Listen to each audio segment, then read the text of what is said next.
impatiente d'aller fêter Noël, ma jeune amie. Oui. Des fêtes réussies, ça se prépare.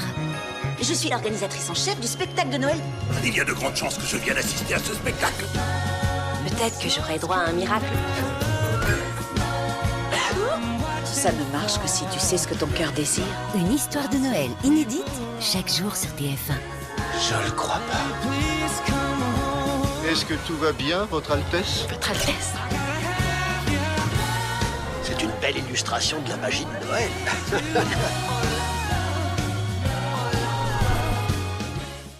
Mais qu'est-ce que t'as dans la tête en ce moment? L'esprit de Noël? Des fêtes réussies, ça se prépare. Je peux choisir celui que je veux? Oui, n'importe lequel, celui qui te plaît. Génial, je veux un énorme sapin. Merci beaucoup, c'est exactement ce qu'on voulait. Faites attention, c'est chaud. Ce n'est pas parce qu'on ne voit pas quelque chose que ça n'existe pas. La magie de Noël. Surprenez-nous, faites preuve d'imagination. Maintenant, monte sur scène et massacre-les tous pour maman. TF1 enchante tous vos après-midi de Noël. On fera de la place dans notre agenda. Qu'est-ce que c'était? Je crois que c'est un Noël que t'es pas prête d'oublier. La star de Noël, c'est lui. Un sapin pectiné d'une trentaine d'années et de 16 mètres de hauteur qui a spécialement été choisi pour décorer Bordeaux. Bordeaux, l'année dernière, on a mis à 4 gars, le préparer, le couper, le préparer. On a mis une journée. Là, c'est ce que vous allez mettre aussi? Non, j'ai pas le temps. Il va falloir que ça passe. Finalement, en 1 heure, l'affaire est bouclée. C'est un véritable traitement de faveur pour ce conifère qui doit être totalement préservé. On les coupe par terre, on descend, on les fait tomber par terre, les arbres, tout simplement. De l'abattage pur, c'est comme ça. Mais là, il faut le garder avec des belles branches, le plus possible dans sa conception naturelle, quoi, sans essayer de l'esquinter. Le majestueux sapin est ensuite déposé à quelques mètres avec soin. Et du soin, il va en bénéficier tout au long de son périple qui va durer 4 heures jusqu'à Bordeaux. Coût total de l'opération, plusieurs milliers d'euros. Pour Michel, l'ex-propriétaire, c'est avant tout une belle histoire. Un beau jour, c'était au mois de fin août, un monsieur est arrivé et puis il m'a dit que les arbres lui plaisaient. J'étais étonné parce que je ne savais pas que ça pouvait faire des arbres de Noël, parce que je suis boulanger, je ne suis pas dans le bois. C'est dommage, je ne pourrais pas aller les voir sur place, c'est trop loin, mais on est content pour ceux qui les regardent, c'est que de la joie. Environ 110 autres sapins partiront de la Corrèze pour rejoindre les rues bordelaises dans la semaine prochaine et apporter enfin la magie de Noël. Bravo! Regarde, il faut qu'on soit filmé, nous.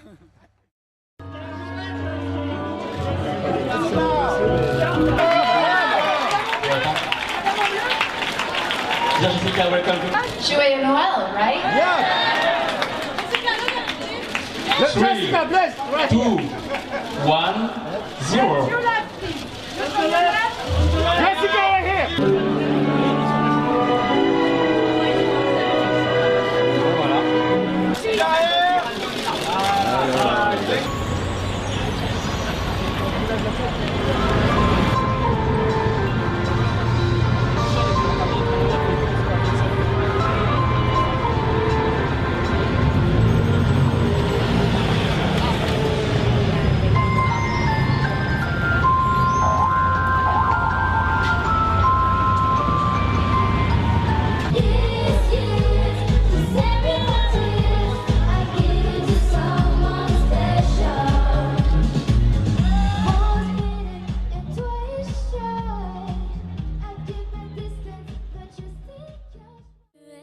De chez toi, si ton cœur est solitaire, tu entendras ma voix, ma prière.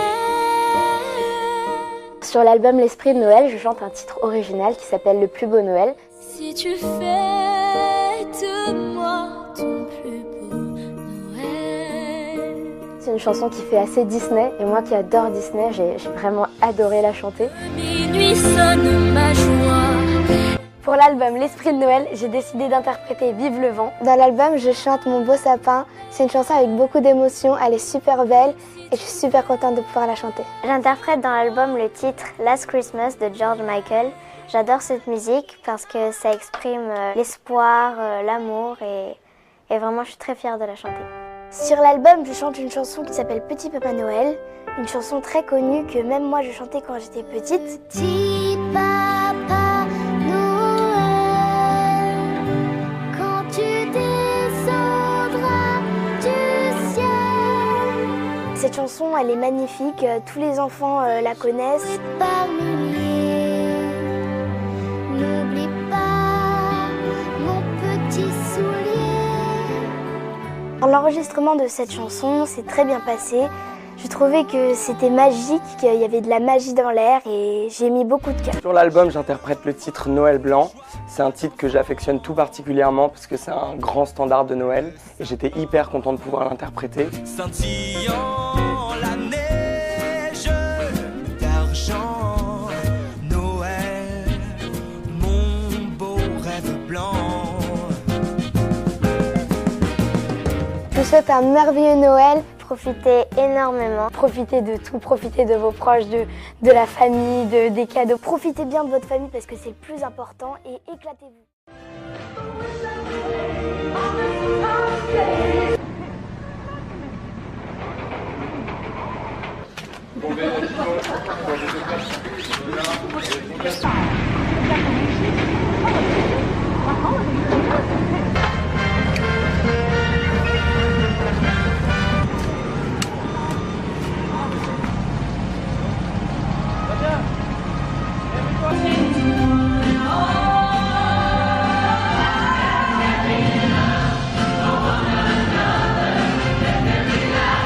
Il y a tout l'univers de Noël, raconté par 6 chars, avec beaucoup d'unités, avec bien sûr tous les personnages Disney présents, des costumes, et évidemment à la fin le Père Noël.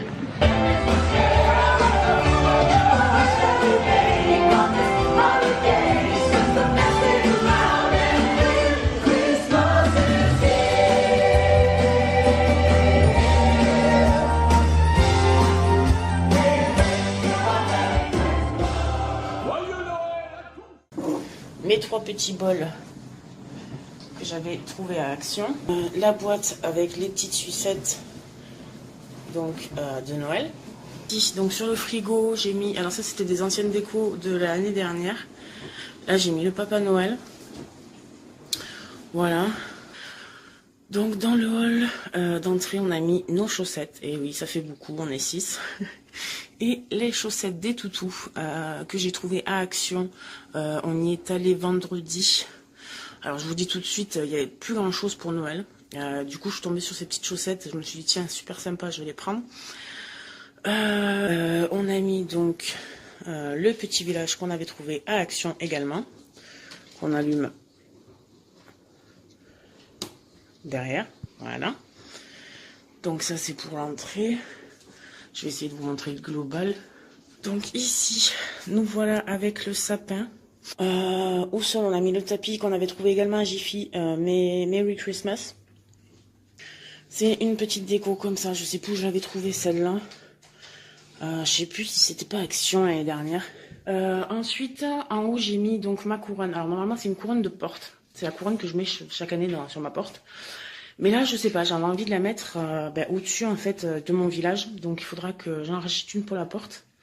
Ensuite, au niveau de la télé, donc papa il a mis la guirlande tube qu'on avait. Voilà. Ici, donc, on a recouvert le coffre à Titi d'un tissu blanc aussi. On a mis le Papa Noël qui s'illumine. Voilà. Ils ont tous leur sapin. Donc voilà, ils ont tous les deux ici dans la chambre, donc leur petit sapin. Brian a le sien aussi. Ils ont les décos de fenêtres. Voilà. Du coup, bon, ils ont les lumières. Donc voilà, de ce qui est pour la déco de Noël. Donc, je sais pas si vous avez remarqué, mais en fait, je suis pas du tout en avance. Je suis à la page. Et oui. Parce que, bon, comme vous le savez, dans les magasins, ils ont commencé les décos de Noël depuis octobre. Et à la télé, maintenant, ils vont passer les films de Noël à partir d'aujourd'hui. Oui. À partir d'aujourd'hui. Donc ça va. Je suis pas, comme chaque année, trop en avance. Voilà, je suis bien contente.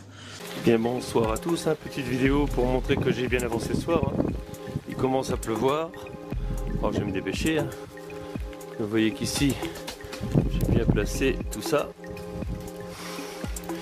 Je fais une vidéo très rapide parce que j'ai pas envie d'être mouillé par la pluie. Et j'ai pas envie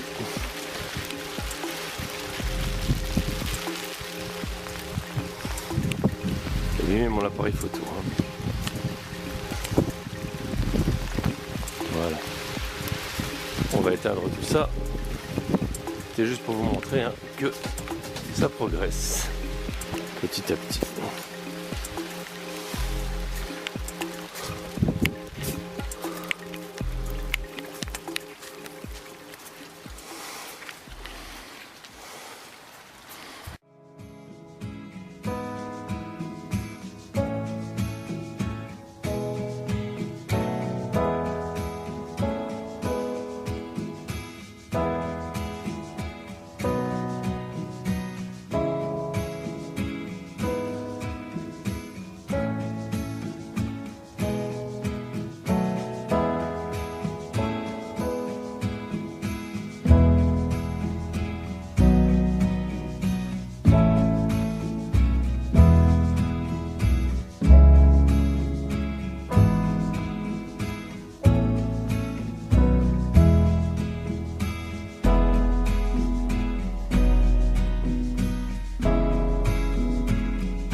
Il y a quelque chose d'assez singulier dans cette période et je n'aime pas beaucoup les fêtes obligatoires. Donc évidemment, quand on m'envoie des choses et que je dis que je n'aime pas les fêtes obligatoires, eh bien on me dit finalement moi non plus. Et j'ai voulu faire une petite chronique là-dessus parce que globalement tout le monde fait semblant.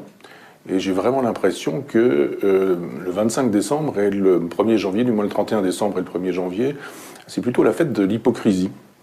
Et l'hypocrisie d'abord pour ceux qui fêtent la naissance de Jésus et qui ne croient pas en Dieu, qui ne fêtent pas pour autant non plus le solstice d'hiver, par exemple, mais qui fêtent la fête, et qui fêtent ce qu'il faut fêter parce que tout le monde le fête. C'est-à-dire, on nous a dit, voilà, c'est l'époque où tout le monde doit se retrouver, donc on doit manger de la dinde au marron, tout est calibré, de la dinde au marron, du foie gras, des huîtres, du saumon jusqu'à la bûche en passant par dinde au marron, au poulard. On nous dit, voilà, c'est ce qu'il faut faire, et on a...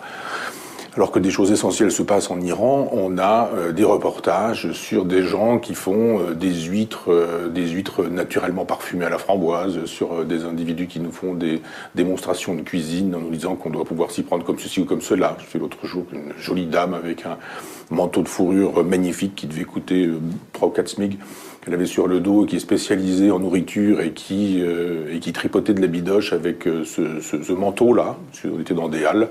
Enfin, tout ça est assez drôle, c'est une espèce de grande fiesta généralisée. Les commerçants nous disent que c'est le grand moment de l'année, qu'ils font l'essentiel de leur chiffre d'affaires dans ces dates-là. Et je me dis que finalement, ce que nous fêtons, c'est ça. C'est le commerce, c'est la consommation, c'est le consumérisme.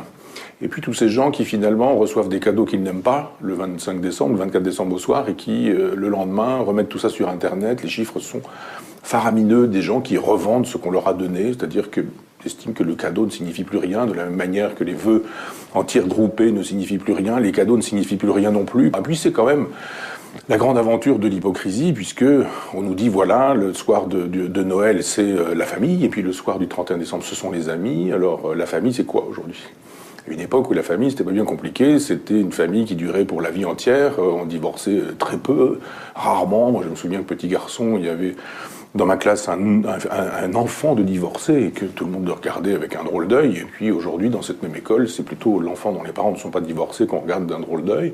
Donc effectivement, les familles sont décomposées avant d'être recomposées. Le langage du politiquement correct nous dit ce sont des familles recomposées. Mais pour recomposer, il faut que ça ait été décomposé avant. Et la décomposition laisse évidemment des traces. Donc c'est très difficile. Des gens qui sont tellement intelligents que quand ils se sont séparés, ils ont réussi leur séparation. Parce que par définition, si on se sépare, c'est qu'on ne réussit plus rien. Donc si on ne réussit plus rien ensemble, il n'y a pas de raison qu'on réussisse aussi sa séparation Donc il y a peu de gens qui sont capables de dire, eh bien nous sommes divorcés, mais retrouvons-nous en famille, avec toutes les familles qui font que, il y a un nouveau mari, il y a une autre femme, je ne sais quoi, mais retrouvons-nous tous ensemble, et puis c'est ça qui est important pour les enfants. Et c'est un soir où parfois nombre de parents sont malheureux parce qu'ils n'ont pas leurs enfants, c'est pas l'époque de garde. Les grands-parents qui ne voient plus parfois leurs petits-enfants parce que quand il y a eu un divorce, eh bien il y a quelqu'un qui disparaît dans la pièce rapportée, comme on dit souvent, et que il y a une séparation aussi avec les petits-enfants, avec une coupure qui est assez pénible, donc la belle famille est parfois problématique. Et puis on peut, un peu comme moi, inviter beaucoup, longtemps, 10, 15, 20, 30 personnes pendant des années, et ne pas compter le champagne, la nourriture, tout ce qu'on fait, tout ce qu'on offre et tout ce qu'on donne à manger à tout ce monde-là. Et puis une année, on se dit, tiens, je vais faire une petite expérience. Cette année, je ne vais inviter personne et je vais voir qui m'invite. Et puis on se retrouve sans invitation, zéro invitation. Donc on se dit effectivement que ce sont des occasions dans lesquelles les amis peuvent montrer leur amitié et que quand on ne la montre pas ce jour-là, c'est que peut-être en se montrant inamical, on n'était pas si amis que ça. Donc ce sont des moments intéressants dans une année, pas seulement parce qu'on est dans des logiques de solstice, mais dans des logiques effectivement qui nous permettent de mesurer les degrés d'affection que nous avons pour telle ou telle famille, ou amis, ou connaissances, ou etc. Et on se dit, on se force à faire la fête, on se force à être ensemble parce qu'on n'accepte pas la solitude, parce qu'on ne sait pas vivre seul, parce qu'on ne sait pas considérer qu'après tout, cette soirée-là, elle n'est une fête que parce qu'on décide qu'elle l'est, et on peut très bien imaginer que c'est une soirée comme une autre, parce que la fête, quand elle est obligatoire, c'est la pire des choses.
toi aussi, à devenir lumière.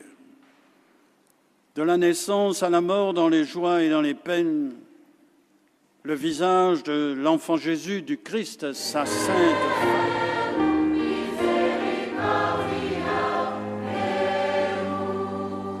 Je vous donne ma paix.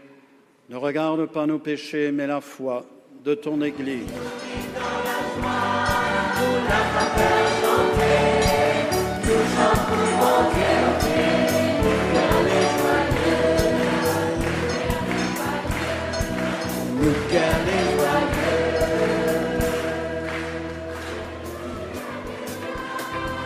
Par vos côtés ouverts, saisissez mon Seigneur, votre miséricorde écousez la terre, retrouve-nous l'âme de notre misère, saisis notre sauveur. L'amour avec la vie, bon Dieu, amen. La miséricorde, saisis, amen. De bras ouverts ou pas d'un grand cœur, vous enfants la terre.